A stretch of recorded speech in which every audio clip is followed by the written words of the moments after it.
vivemos contigo, estamos unidos em tuas mãos, em tuas mãos. Olá, bom dia para você que a partir de agora está acompanhando o programa Em Tuas Mãos aqui na TV Meio Norte, na manhã deste domingo, dia em que a igreja celebra o Dia Mundial dos Avós e dos Idosos, essa data que foi proposta pelo Papa Francisco no ano passado. Então, para bem começar o programa de hoje, vamos juntos meditar o salmo da liturgia deste domingo. Naquele dia em que gritei, vós me escutastes, ó Senhor. Ó Senhor, de coração eu vos dou graças, porque ouvistes as palavras dos meus lábios. Perante os vossos anjos vou cantar-vos, e ante o vosso templo vou prostrar-me. Eu agradeço o vosso amor, vossa verdade, porque fizestes muito mais que prometestes. Naquele dia em que gritei, vós me escutastes, e aumentastes o vigor da minha alma. Altíssimo é o Senhor, mas olha os pobres, e de longe reconhece os orgulhosos. Se no meio da desgraça eu caminhar, vós me fazeis tornar a vida novamente. Quando os meus perseguidores me atacarem e com ira investirem contra mim, estendereis o vosso braço em meu auxílio e havereis de me salvar com vossa destra. Completai em mim a obra começada. Ó Senhor, vossa bondade é para sempre. Eu vos peço, não deixeis inacabada esta obra que fizeram vossas mãos. E nesse Dia Mundial dos Avós e dos Idosos, vamos conhecer um serviço oferecido pela Ação Social Arquidiocesana. Nós estamos falando do Lar de Santana, que acolhe idosos em situação de vulnerabilidade social. Os detalhes você confere agora nessa entrevista. Neste domingo, comemoramos o Dia Mundial da Pessoa Idosa. Por conta disso, nós vamos falar sobre um dos serviços da ASA, que é o Lar de Santana, uma instituição que acolhe idosos em situação de risco e vulnerabilidade social. Por conta disso, vamos falar agora com a irmã Zenaide, ela que é coordenadora do Lar de Santana. Irmã, muito obrigada por nos conceder essa entrevista. Obrigada, Joyce, por nos favorecer esse espaço de colocar em evidência o Lar de Santana, que é também uma forma de divulgação desse serviço oferecido à nossa sociedade. Eu gostaria então que a senhora começasse explicando para a gente mais sobre o que é o Lar de Santana, qual é a sua atuação. Então, Joyce, o Lar de Santana, ele é um serviço que é da prefeitura, mas ele é executado, ele tem toda a gestão, toda a administração da ASA.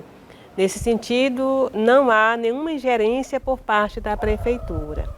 O que nós oferecemos é o que as instituições de longa permanência para idosos, que é um projeto a nível nacional que se chama ILPI, Instituições de Longa Permanência para Idosos.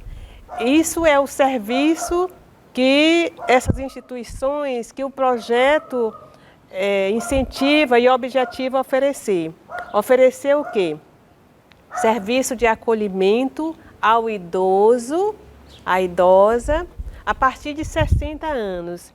Aqueles que estão com os vínculos rompidos, vínculos familiares rompidos, ou que não têm nenhuma condição de permanecer mais na família. Essas instituições, e aqui o Lar de Santana, a gente sempre diz assim, entende assim, como um local, um espaço de favorecimento de um serviço, sobretudo humanitário. Se a gente pergunta onde é o melhor lugar para o idoso, onde é o melhor lugar para a idosa, é na família, é junto à família. No entanto, quando se esgotam todas as possibilidades, quando o idoso não tem mais a quem recorrer, então as portas estão abertas. É o Lar de Santana e outras instituições que tem aqui em Teresina, são 8 instituições que oferecem esses serviços. E aqui o Lar de Santana, que é gestado por nossa Igreja Católica, não é? Que tem toda uma busca de um trabalho humanitário, principalmente, de fazer com que o idoso, os seus últimos dias, viva com qualidade. A nossa busca aqui, sobretudo, é de não fazer isso aqui como um depósito de idosos. Aqui não é um depósito de idosos. Nós buscamos realmente, com todos os limites, com todas as nossas possibilidades, com o corpo técnico, nós temos uma equipe técnica que caminha junto com a coordenação e a gente busca junto esse favorecimento de um trabalho humanitário, qualitativo, para que o idoso viva os seus últimos dias, viva com qualidade. E como o Lar de Santana, ele exerce essa missão de acolhimento e de cuidado com os idosos. Então, primeiro, esse serviço ele é oferecido aos idosos e às idosas a partir de 60 anos, que estão em situação de risco, em situação de vulnerabilidade social. Quando esgotadas todas as outras possibilidades, eles não têm mais condição de permanecer na família ou estão com os vínculos rompidos. Então, oferece-se essa instituição, que é chamada Instituição de Longa Permanência para Idosos. Eles devem ficar aqui por um período prolongado, outros ficam até a última morada.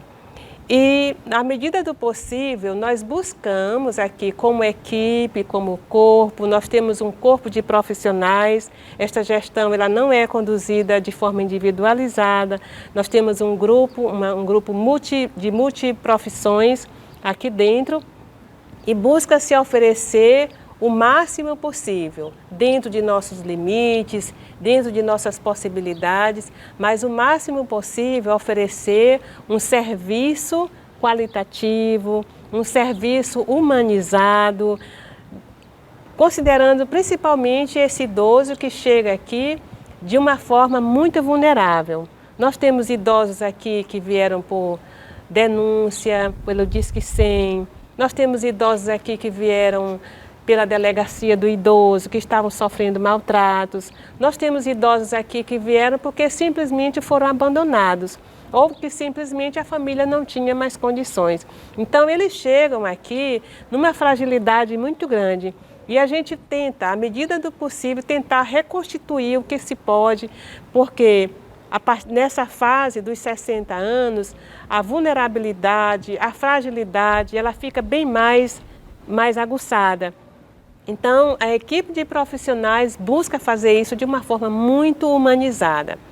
Além da busca da humanização, a gente trabalha também a questão da espiritualidade do idoso, respeitando a espiritualidade de cada um, seus vínculos religiosos, apesar de que aqui é conduzido por nós enquanto Igreja Católica, mas à medida do possível a gente busca resgatar e incentivar e respeitar a individualidade, a espiritualidade de cada idoso. E o que diferencia esse trabalho feito pelo Lar de Santana, né, feito por outras instituições que também acolhem esses idosos durante uma longa permanência? Aqui nós temos essa vertente católica, mas outras instituições também têm. Nós trabalhamos muito unidas, tem até um grupo que se chama ILPI Unidas. Tanto é que na hora da abertura do Lar de Santana, nós aqui, enquanto coordenação, fomos fazer até estágio nas outras e vimos como era que procediam, como era o cotidiano, como era a rotina de cada instituição. E dali nós fomos fazendo adequações para aquilo que se adaptava ao Lar de Santana que estava iniciando.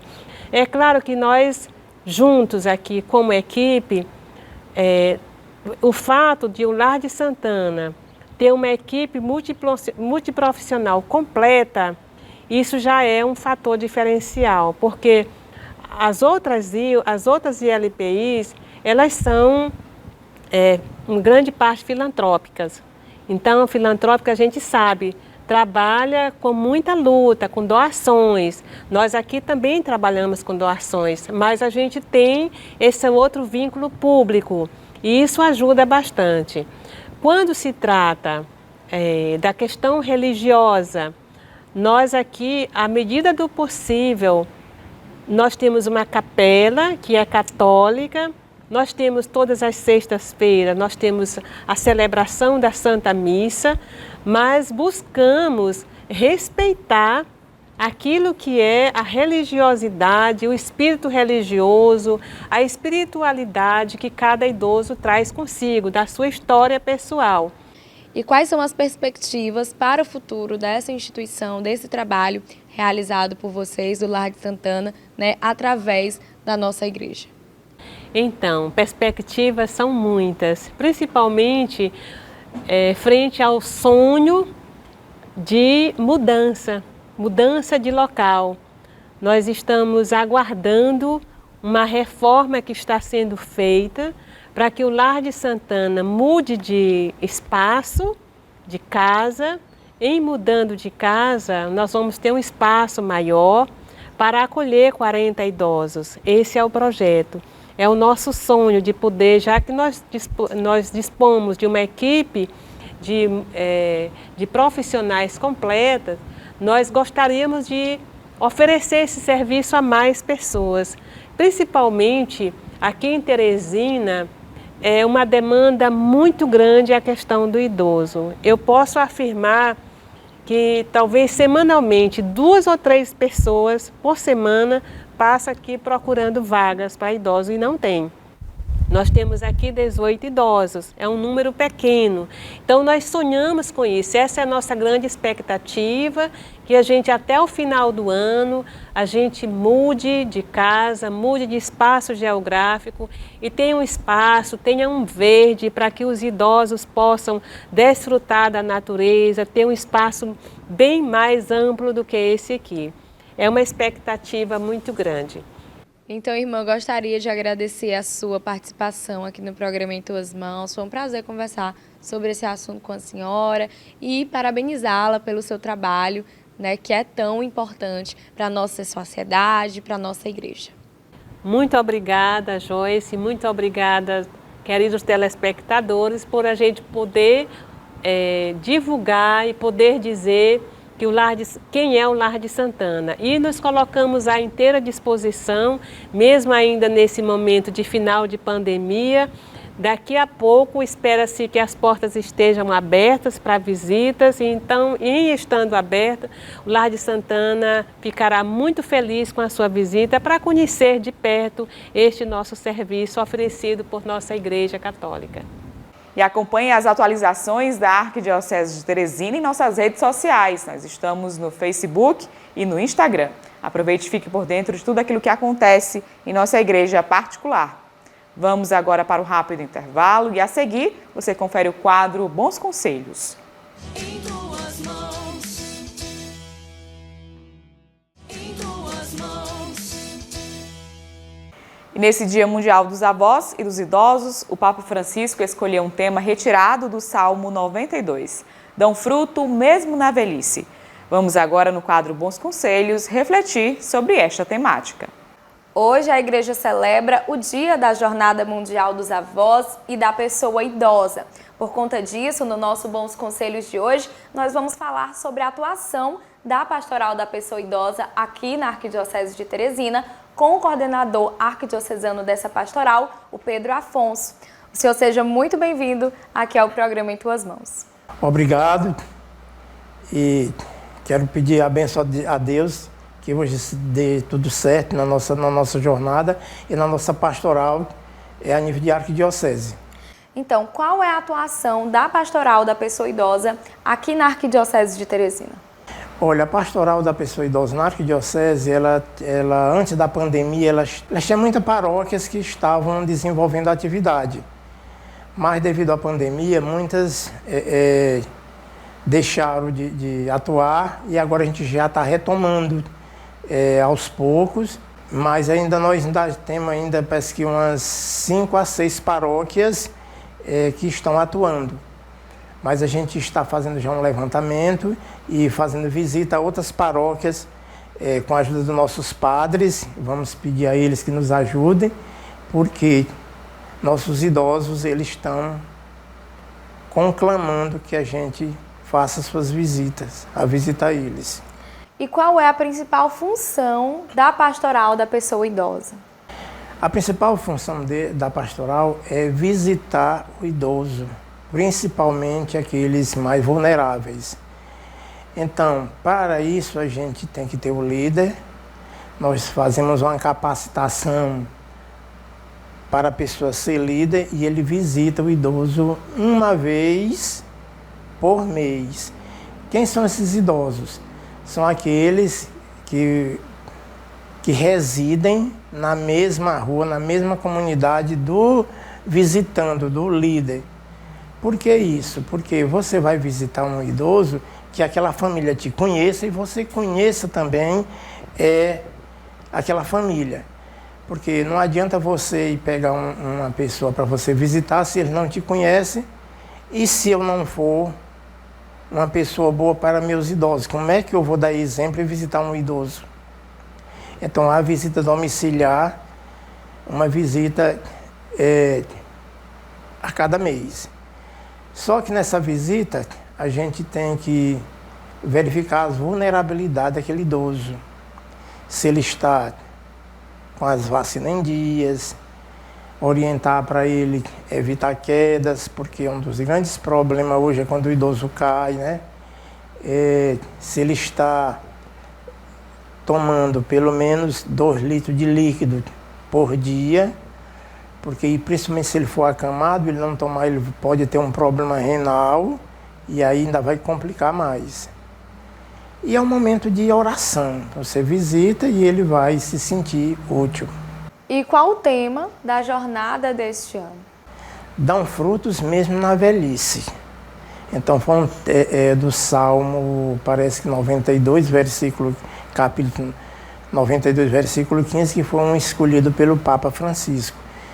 Porque a gente sabe que nossos idosos eles são muito marginalizados. E a maioria deles, eles ficam tomando de conta da família. O salário dele de aposentado já é 80% comprometido com a família. Então, naquele momento, ele rende frutos. Mas depois... Então, nossos idosos, eles têm que ter uma boa alimentação saudável. Para ele dar bom fruto, ele precisa fazer atividade física, que é o que a gente que tem no aplicativo, exercício mental, fazer palavra cruzada, fazer crochê, fazer uma atividade intelectual. E uma boa saúde, higiene pessoal, corporal, E como a pastoral da pessoa idosa acolhe essa mensagem dessa jornada mundial? Olha, nós acolhemos com grande dedicação, com grande zelo. E um dos principais metas agora é, hoje, dia 24, a gente convidando a fazer visita aos idosos, levar eles para a missa, que muitos não vão, porque não tem com quem ir.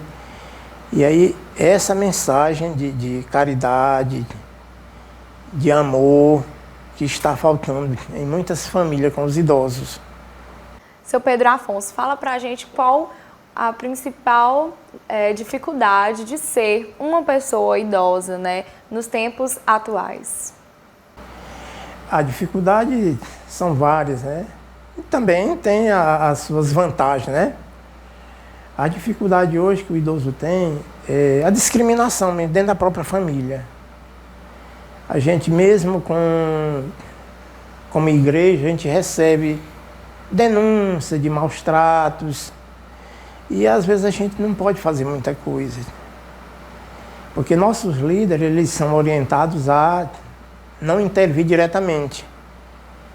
Ele é orientado a conhecer, é o elo que ele vai fazer entre o idoso, a família do idoso e o meio externo, que é o agente comunitário de saúde, saber se ele está visitando, fazendo a visita, a UBS, os conselhos, a delegacia também, para ele orientar a família ou outra pessoa para caso esteja acontecendo isso. Que é o que mais o desafio é esse. E o desafio do próprio idoso, que ele, por exemplo, aqueles que são acamados, eles, por causa principalmente de queda, eles se sentem inúteis. E aí por isso que a gente tem que fazer uma visita bem feita, para chegar lá, acolhê-lo e também ter a ajuda da família nesse sentido. E como seguir dando bons frutos, né, pela fé, mesmo já com a idade, né, mais avançada? Olha, a gente procurar atividade para ele. Por exemplo, nós temos hoje em algumas paróquias, algumas localidades, nós temos algumas atividades que mesmo seja ligado diretamente à pastoral da pessoa idosa, mas atividade que o idoso ele vai se sentir bem. Por exemplo, tem locais que eles fazem atividade física,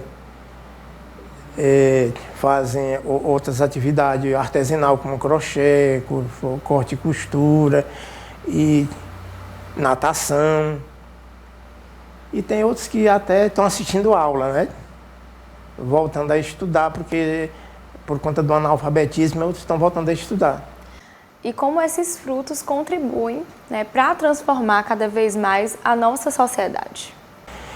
A gente tem observado que esses frutos, inclusive, dá exemplo para nossos jovens. Inclusive, a gente tem um desafio, que é trazer o jovem para dentro da pastoral. Porque hoje nós estamos com aplicativo para informar os dados das visitas, e nós somos idosos cuidando de idosos. Então, um dos frutos é a gente trazer os jovens e levar os idosos junto para a juventude. Inclusive, ele fala agora nesse programa agora da jornada, é a inserção do jovem junto com os idosos. Então, seu Pedro Afonso, muito obrigada por sua participação aqui no programa Em Tuas Mãos, por esclarecer, né, sobre a atuação dessa pastoral na nossa arquidiocese, que é tão necessária, né, que tem esse olhar para as pessoas mais idosas. Eu é que agradeço a oportunidade e quero pedir, conclamar aos nossos padres, aos nossos coordenadores de paróquias, que nos convide para a gente fazer uma visita para implantação ou retomar a pastoral. Inclusive, eu posso até deixar meu telefone particular, é o 994587925. Estou à disposição e nós queremos, pelo menos das 70 paróquias da arquidiocese, colocar pelo menos em 69. Muito obrigado. E agora, no quadro Testemunho, vamos conhecer o depoimento do seu Raimundo Oliveira, ele que integra a pastoral da pessoa idosa.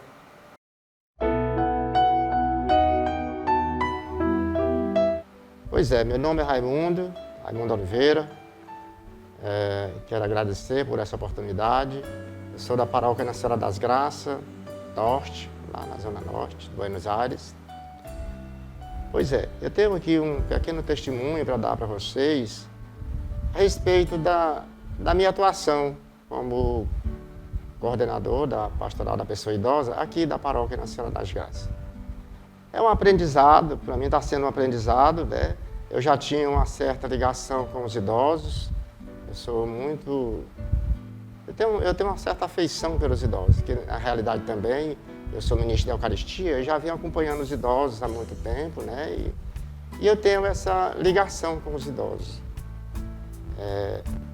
E eu tenho aprendido muito com eles, né? O carinho que ele tem para com a gente, para nos receber, e o carinho que a gente retribui para eles também, né? Em forma de visitando, né? Cuidando deles, procurando incluí-los mais, né? Na nossa igreja, na nossa paróquia, conversando, falando de Jesus para ele, né? Mudando mais a qualidade de vida dele, para ele não se sentir tão sozinho, né? Porque o idoso em si, né? muitas das vezes ele é tratado como uma pessoa inútil, né? Coisa que na realidade não é. Né? É por isso que às vezes a gente diz que nós estamos na melhor idade, que a pessoa idosa ela tem toda aquela experiência e ela não pode ser deixada para trás. Né? Nós temos que ter todo aquele carinho com os idosos, a partir da família. Né? O principal, né, é a família. O idoso que tem uma família carinhosa, que lhe respeita, uma família que lhe vê como uma pessoa, esse idoso é um idoso. Ele não anda nem adoecendo, é um idoso feliz. Pessoas felizes, pessoas úteis, pessoas que dão frutos, né? Frutos de sabedoria. Né? A nossa missão não termina com a idade. A nossa missão termina quando nós formos, quando nós partirmos. Mas quanto mais, né, nós cuidarmos dos nossos idosos, quanto mais a gente ter aquele carinho por os idosos, mais ganha todo mundo. Ganha o idoso, o nosso carinho, e nós também ganhamos, né? Porque nossos idosos vivem bem, eles adoecem pouco, eles dão menos trabalho. Então é isso, vamos ter carinho com os nossos idosos. E estou recém-chegado à pastoral do idoso, mas eu me sinto já, né, recompensado por esse trabalho tão lindo, tão bonito da nossa pastoral da pessoa idosa. Né? Tanto a nível paroquial como a nível, né, mundial, né, com essa jornada que está havendo, né, também, ajuda muito, né, a incluir mais esses idosos na nossa sociedade. E lembrando a você que todo o conteúdo exibido aqui no programa Em Tuas Mãos está disponível em nosso canal no YouTube. Lá você pode se inscrever, curtir, comentar e compartilhar o nosso conteúdo com quem você desejar. E além disso, de segunda a sexta, a partir das 11 horas da manhã, acompanhe o programa Em Tuas Mãos no rádio, na Rádio Pioneira de Teresina, 88.7. Vamos agora para um rápido intervalo e a seguir tem mais programa Em Tuas Mãos para você. Em tuas mãos. Em tuas mãos. E agora você confere as principais informações da Arquidiocese de Teresina no quadro Notícias da Igreja. Olá, bom dia a você que nos acompanha nesta manhã de domingo. A Arquidiocese da Paraíba realizou do dia 11 ao dia 17 o 4º Congresso Missionário Nacional de Seminaristas. O evento foi sediado no Seminário Arquidiocesano Imaculada Conceição, na capital paraibana João Pessoa. O congresso trouxe como tema este ano a missão Adigentes na formação de seminaristas. E o lema, sereis minhas testemunhas até os confins da terra. Vamos conferir agora o relato de um seminarista da Arquidiocese de Teresina que participou do momento. Nesses últimos dias eu tive a oportunidade e a graça de participar do 4º Congresso Missionário Nacional de Seminaristas que aconteceu em João Pessoa, na Paraíba, entre os dias 11 e 17 de julho. Acabei de chegar de lá e tive uma experiência incrível durante esses dias, uma troca de experiência missionária. Esse congresso que é organizado pelo Conselho Missionário de Seminarista, o COMISE que surgiu aqui no Piauí há 37 anos atrás e tem levado esse ardor missionário em todas as casas de formações do Brasil, que já se somam mais de 150 casas de formação que adere esse Conselho Missionário de Seminarista. Durante esses dias, o tema que foi refletido nesse congresso foi a missão Adigentes na formação dos seminaristas, né, para que se crie também uma consciência missionária dentro da casa de formação, isso desde a formação, para que no seu ministério também possa exercer e também ter uma consciência de que a missão não é só onde nós estamos, não é só ali no nosso território, mas é adigente, é além fronteiras, né? Vai muito além daquilo que nós imaginamos, daquilo que às vezes nós temos como consciência a missão, né? Então, eu faço parte da Comissão Nacional dos Comises e estava à frente um pouco desse congresso, na questão de organização, também eu assessorei uma das oficinas e foi uma experiência fantástica vivenciar esses dias lá nesse congresso, essa troca de experiência, ouvir seminaristas de todo o Brasil, porque tinha representação de todas as dioceses do Brasil, de todos os regionais, e foi uma experiência muito boa. ouvir os bispos falando, os sonhos do Papa Francisco, aquilo que também nós colocamos na nossa carta compromisso. Então foi uma experiência, uma troca de experiência incrível, que certamente ajudará na minha caminhada vocacional, porque isso tem sido muito ardente no meu coração, esse desejo de ser missionário e seminarista, porque primeiro vem o missionário, depois o seminarista, primeiro o missionário e depois o padre, porque se não arde o nosso coração, os pés não andam. E isso esses dias ardeu muito o meu coração, inquietou muito o meu coração de ter essa consciência missionária, de que nós somos missão, né, de que a essência da igreja é missionária, e por isso nós somos igreja, por isso nós somos missão. Nos dias 16 e 17 de julho foi realizada a 15ª Romaria da Terra e da Água na cidade de Piripiri, território da Diocese de Parnaíba. Vamos conferir. Com o tema Terra e Água, Direitos Sagrados, o evento reuniu caravanas das 8 dioceses do Piauí para dialogar sobre os cuidados com a criação e os direitos sobre o uso da terra e da água em defesa dos mais vulneráveis. A Romaria já faz parte do calendário católico e essa já é a 15ª edição. O coordenador do Regional Nordeste 4, que estava presente, fala sobre como esse evento contribui para o fortalecimento da missão da Igreja no estado do Piauí. Primeiramente, a Igreja é chamada a ser missionária. Nosso Senhor disse: "Ide por todo mundo e fazei discípulos meus, batizando em nome do Pai, do Filho e do Espírito Santo." E depois ele disse, antes de começar a vida pública: "O Espírito do Senhor está sobre mim, porque Ele me ungiu para anunciar a boa notícia aos pobres, para anunciar a liberdade aos cativos, a libertação àqueles que estão oprimidos." A missão de Cristo Ele colocou nas mãos da Igreja, que sou eu, que é você, para que nós sejamos discípulos de Cristo, missionários enviados a anunciar a sua boa notícia. A Romaria é um forte momento de anúncio da boa notícia de Cristo Jesus. Não pode ter boa notícia se não há justiça e se não há paz como fruto da justiça. Se não há liberdade, se não há vida, direito à vida, e esse direito passa pela terra, pela água, pelos direitos políticos, saúde, educação, moradia com dignidade. Esses direitos, a vida passa por esses direitos. Então a Romaria da Terra se propõe a ser o desabafo do grito dos povos da terra. A Romaria é um momento muito significativo para a Igreja no Piauí, pois é a partir dela que se torna visível as diversas situações das dioceses. A edição desse ano foi sediada em Piripiri, norte do estado. O pároco da cidade fala sobre o que espera para o futuro com a realização desse evento em sua paróquia.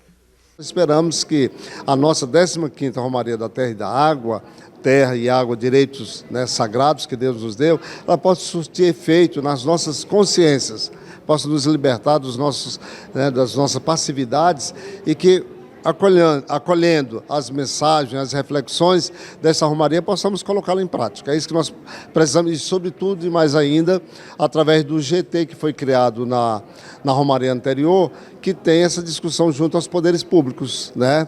Ao Ministério Público, ao Executivo, enfim, que essas propostas elas possam ser discutidas à mesa aí com as autoridades, né, do Estado, e assim possamos colher os frutos dessa nossa 15ª Romaria da Terra e da Água.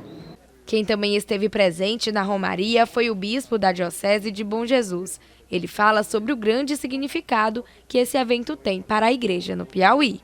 Sim, a Romaria da Terra e da Água é um momento muito importante e significativo na vida da Igreja no Piauí, porque aqui nós podemos visibilizar, fazer visível, né, as diversas situações das nossas dioceses, das regiões, como num grande fórum, num grande debate, né, num grande seminário de discussão, e também de apresentar, né, as nossas pautas, as nossas necessidades, as nossas angústias, dividir também as nossas alegrias, né, porque tem muita coisa boa também que vem da terra e que vem da água. E lá na nossa região sul, né, do Piauí extremo sul, ela é muito marcada agora pelos grandes projetos do agronegócio. Nós estamos tendo uma injeção econômica muito grande naquela região, devido agora à crise mundial também alimentar. O Brasil tem um papel preponderante nesse cenário internacional. Então nós vamos ser afetados diretamente. E aqui nós viemos para discutir essas diversas situações, né, com relação à água e à terra, a questão desses grandes projetos e também a questão fundiária, né, a questão agrária. Recentemente nós tivemos quase que extinta a nossa vara agrária do município de Bom Jesus e graças ao bom trabalho das nossas pastorais sociais, tendo à frente a CPT, né, na nossa região, conseguimos reverter essa situação e permaneceu a vara agrária de Bom Jesus em funcionamento em função de todo o estado, né? Então é com alegria que a gente vem em caravana, a gente está um grande número, acho que estamos aí uns 3 ônibus, né, que vieram lá da região, distante, muito distante mesmo, né? Estamos aqui a 500 quilômetros, né, quase de Bom Jesus e das cidades do sul. Mas a gente vem com alegria e com muita esperança no coração de que essa nossa romaria realmente ela chegue e cumpra os seus objetivos. Ao final do primeiro dia foi realizada ainda a Tribuna do Povo, onde os romeiros puderam partilhar os resultados das oficinas e apresentar suas dores e alegrias sobre o cuidado com a terra e a água. Gliele, que faz parte da comissão organizadora do evento, através da acolhida, fala sobre como é prestar esse serviço à igreja. É uma alegria, né? A gente confia no Senhor, sabe que tudo vai dar certo e para a gente é uma enorme satisfação. Nós ficamos assim bem receptivos, bem abertos para esse momento de receber tantas pessoas, de estar com tantas pessoas. Isso nos alegra bastante. A coordenadora arquidiocesana das SEBs e do Regional Nordeste 4 da CNBB também estava à frente da organização do evento. Ela explica sobre a representatividade que tem o Memorial das Romarias. São as lutas que nós tivemos em todas as romarias. Então a gente traz a proposta de reviver cada momento, fazer história. Então o povo lembrar, olha, eu tive ali presente, olha, a partir dessa romaria, lá no meu regional, na minha diocese, melhorou isso, mudou isso. Olha, isso aqui ainda está acontecendo e a gente pode mudar. Então reviver cada momento das histórias do povo, da luta do povo, da vitória, das conquistas, né? Então fazer história, fazer caminhada. Então o regional, que a cada romaria revive, né, esses momentos de lutas, de anúncios, de vitórias, né? Então é um momento de celebrar a vida fazendo memória da caminhada do povo do nosso Regional Nordeste 4. Na madrugada do domingo 17, os romeiros seguiram em uma grande caminhada em preparação para a missa de conclusão do evento. Uma das participantes, que é de Piripiri, fala sobre o sentimento de ter sua cidade escolhida para sediar essa romaria. A gente está muito lisonjeada e muito grata por nossa cidade ter sido escolhida para um evento tão importante religioso. E de suma importância para a minha relevância na fé, na igreja, como pessoa católica, como pessoa cristã e como pessoa humana também. Raimundo, da Arquidiocese de Teresina, da paróquia de São José Operário, já participou outros anos da romaria. Ele conta como é para ele vivenciar esse momento. Vir participar de uma romaria como esta, dentre outras que eu já participei, é um prazer. É uma luta do nosso povo, reivindicando as suas necessidades, reivindicando o bem comum, que é a água e a terra. Este ano, o evento contou com uma programação diversificada, como o Memorial das Romarias, que destaca detalhes das edições anteriores, além de oficinas sobre temas da atualidade que impactam diretamente na vida do povo. E essas foram as notícias da Arquidiocese de Teresina desta semana para você. Próximo domingo, a gente volta novamente. E para mais informações, acesse o site da Arquidiocese de Teresina. O endereço aparece agora no seu vídeo. Vamos para um rápido intervalo e, a seguir, você confere o quadro Dicas da Fé. Em tuas mãos. Em tuas mãos. De volta com o programa Em Tuas Mãos, confira agora a nossa dica de leitura para este domingo no quadro Dicas da Fé, que é um oferecimento da livraria Nova Aliança. Venha conhecer as novas instalações da Livraria Nova Aliança, que está com estrutura renovada para te receber. Aqui você encontra livros, imagens, artigos religiosos, arte sacra, objetos litúrgicos e muito mais. Localizada na Rua Olavo Bilac, 1259, no centro, telefone 3221-6793.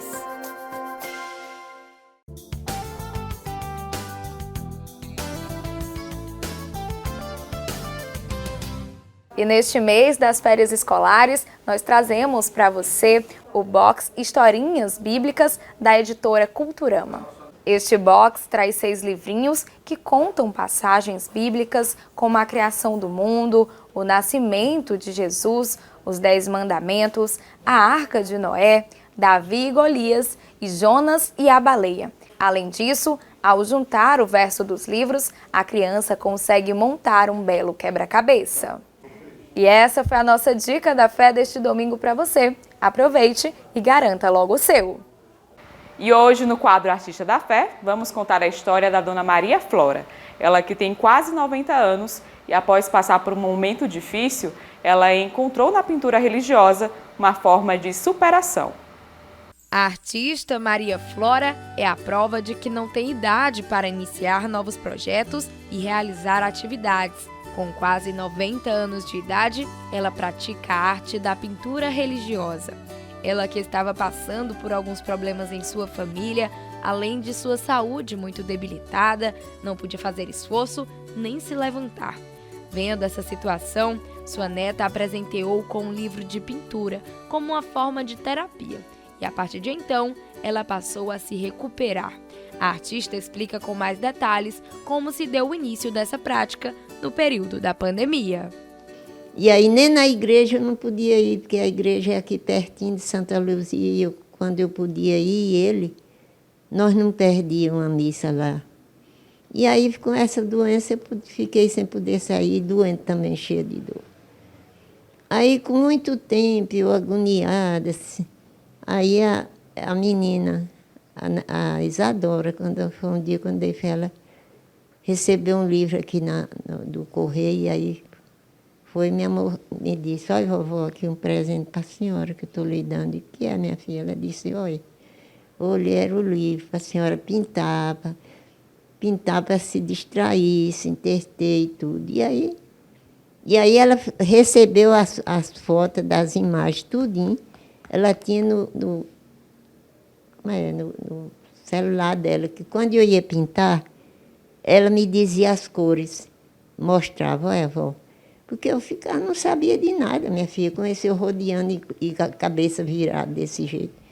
Aí ela dizia, olha, vovó, aqui as fotos para a senhora. Ver a cor das vestes dele, tudo.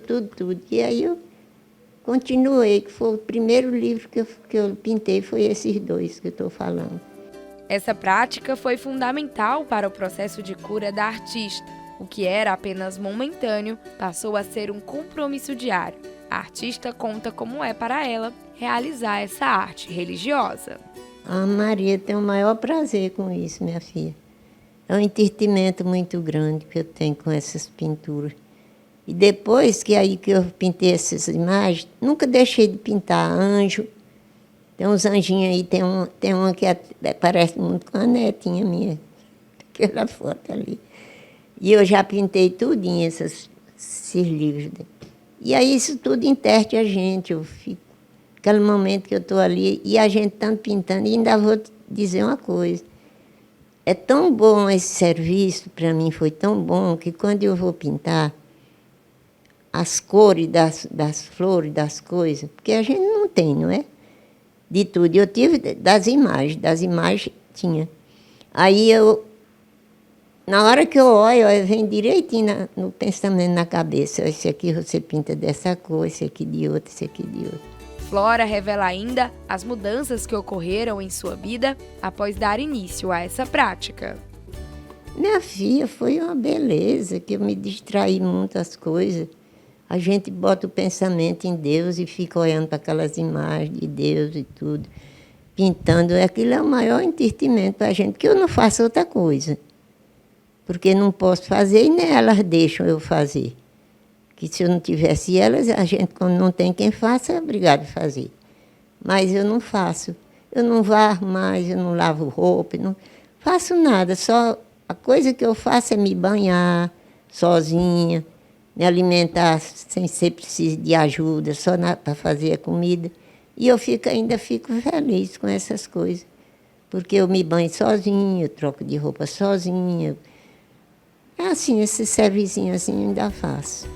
A artista sempre foi muito católica, é devota de São Francisco e Santa Luzia e criou seus 13 filhos dentro do princípio da fé cristã. Uma das filhas da artista relata as mudanças na vida de sua mãe após ela iniciar essa prática. Após a pintura, mudou significativamente a vida dela, porque ela estava acamada, ela estava muito depressiva, né, com as percas dos filhos, do esposo, e isso deixou ela muito triste. Aí a pandemia causou mais isolamento, né? Não podia receber nem visita dos filhos, e ficou aqui restrito mesmo, só o Frei que vinha, né, com distanciamento. Ele vinha sempre trazer a hóstia, né? E aí ficava eu, a minha filha e ela. E esse tempo foi muito difícil, né? Então ela começou a ter problema de coluna, ficou acamada mesmo, tal. E a pintura foi um trabalho mesmo de resgate. Tirou ela do fundo do poço, porque ela começou pintando os santos, né? Cada santo que ela pintava foi dando força para ela, que ela ia rezando, e aí ia trazendo aquelas memórias que ela tinha dos santos. E aí foi uma coisa assim bem bacana, né? Surtiu um efeito bem produtivo, pode dizer assim, progressivo, né? Que aí tirou realmente ela daquele estado. A artista também tem a alegria de ter um filho Frei. Ele, que a acompanha sempre e a visita toda semana, conta o que essa arte-terapia traz de positivo na vida de sua mãe. É uma dinâmica criativa, né? Que é recomendável para pessoas idosas. Talvez seus familiares colaborem, não custa tanto, né? Acessível. E é um entretenimento muito útil, agradável e saudável para os idosos. Tira daquelas preocupações que todos têm de voltar a mente lá para trás, ficar só no saudosismo, para algo que está ali, como de pronto, de repente aí fica realmente mais atualizado e vai distraindo e vive mais saudável. Tudo funciona melhor. A artista revela também como essa arte que ela realiza a aproxima cada vez mais de Deus. É verdade, minha filha. A gente fica com aquilo mais no coração da gente, que a gente pensa só nas coisas boas de Deus. E eu, apesar disso aí, desde o tempo que eu toda a vida gostei de rezar, desde eu menina que eu rezava, costumava rezar meus terços, rezava com a mamãe, e outras, a gente fazia outras.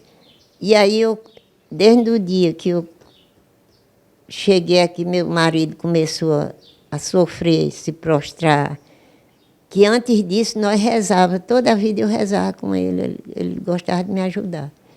E aí depois que ele adoeceu e foi aparecendo essas coisas, para mim também a idade e tudo, aí eu rezava todo dia. Mas aí depois, quando ele adoeceu, que estava mal, aí eu parei. Mas depois da morte dele, aí tornei, segui no mesmo caminho, rezando meus terços. Toda noite eu rezo. Dia de sábado eu rezo o ofício. Diz que Deus diz que não quer que a gente reze com outra, diz que é onde tem duas ou três pessoas fazendo devoção, Deus está ali. Mas a gente não pode ter, minha filha. Eu faço sozinha com Deus mesmo, minhas orações, minhas coisas.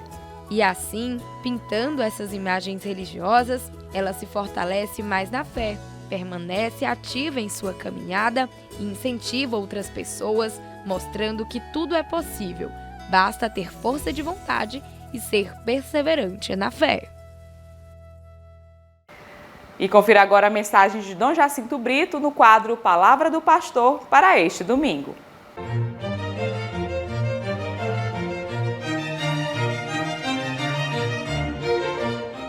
Até pouco tempo atrás, esse dia dos idosos, o dia dos avós, era muito pouco lembrado. Mas hoje nós temos um Papa que não só pela idade que tem, seus 83 anos, mas pela sensibilidade social, desde o início do pontificado dele, ele tem procurado incentivar esse diálogo das gerações, os jovens e idosos, mostrando o valor do jovem e mostrando o valor do idoso. Na verdade, ele diz que o idoso é a memória constante que nós temos da vida familiar, da vida social e religiosa. É também a sabedoria acumulada pelas experiências da vida, mais do que pelo estudo. E como nós vemos que a sociedade capitalista fez o endeusamento da fase da juventude, então isso leva quase que automaticamente a um descarte dos idosos. E isso é perigoso, porque a nossa sociedade não está caminhando para ser uma sociedade de jovens. Está cada dia mais caminhando para ser uma sociedade de idosos. Também o Brasil. Olha, eu já tenho 75 anos.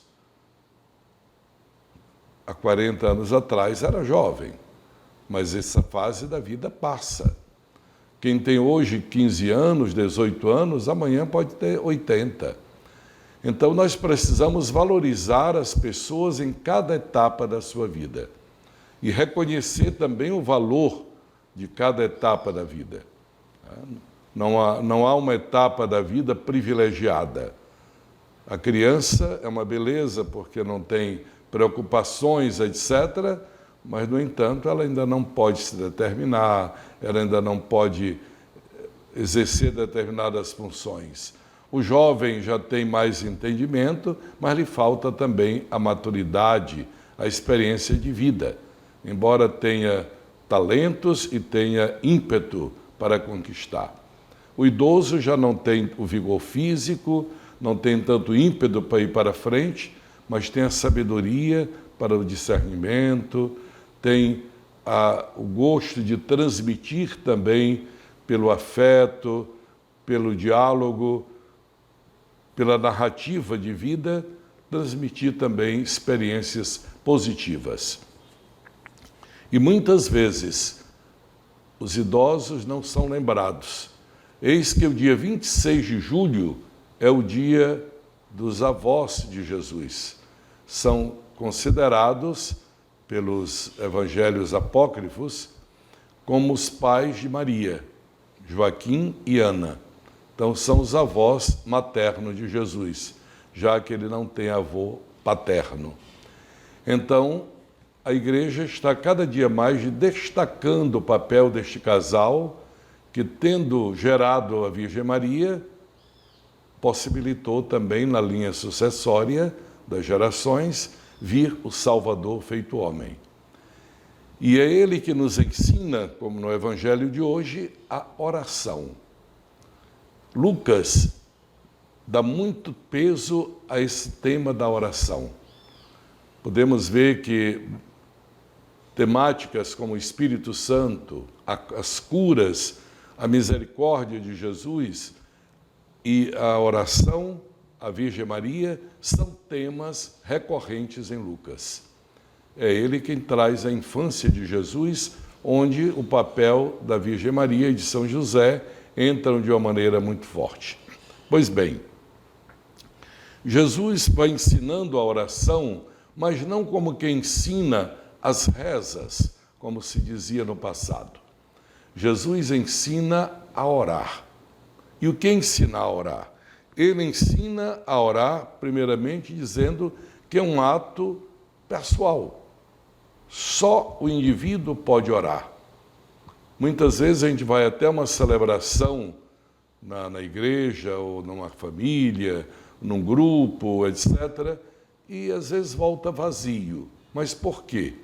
porque está faltando abertura de coração.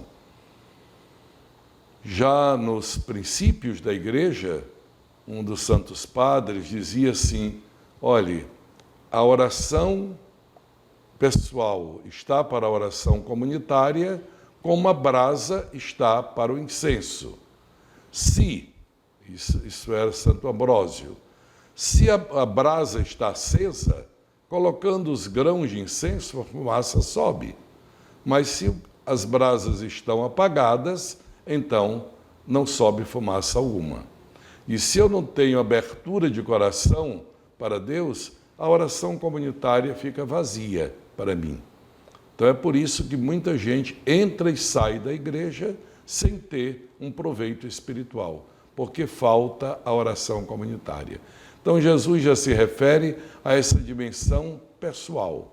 Depois ele fala muito da perseverança na oração. Perseverar na oração. São Paulo exorta em sua carta: sede perseverantes na oração. Quer dizer, na oração não só de súplica, mas a oração de louvor, a oração de ação de graças, a oração de intimidade. Olhe, quando duas pessoas, independente de ser um casal, mas amigos, irmãos, diz eu te amo, e repete isso, quem se cansa de ouvir? Qual é o pai, qual é a mãe que se cansa de ouvir o filhinho, a filhinha lhe dizer eu te amo? Não cansa nunca. É uma canção nova cada vez. Então Jesus fala da perseverança, quer dizer, continuamente. Isso gera a confiança. Quem persevera na oração é porque tem confiança. Eis porque a oração que Jesus nos deu como modelo da oração cristã é o Pai Nosso, ensinado no Evangelho de hoje, Lucas capítulo 11, versículos de 1 até 13. Quer dizer, ele vai ensinar o Pai Nosso para dizer, quando orardes, dizei. Esse modelo começa se louvando ao Pai. E então vai se percebendo a sua paternidade, a sua misericórdia. Vamos agora, como propósito, eu lhe sugiro, quando orar o Pai Nosso, não faça como uma carretilha, Pai Nosso que está nos céus. Não, tente rezar compassadamente. Santa Teresinha do Menino Jesus dizia que quando ela estava muito aflita, ou estava com uma secura interior, uma aridez interior, ela rezava pausadamente o Pai Nosso. E dizia, é tudo que eu posso dizer a Deus com as palavras que o próprio Jesus nos ensinou. E o programa Em Tuas Mãos deste domingo vai ficando por aqui. E assim como nos pede o Papa Francisco, que nós possamos cuidar e rezar pelos nossos avós e pelos idosos, pedindo a intercessão de Santa Ana e São Joaquim, eles que foram os avós de Jesus Cristo. A você, eu desejo uma excelente semana e até o próximo domingo com mais uma edição do programa Em Tuas Mãos, aqui na TV Meio Norte.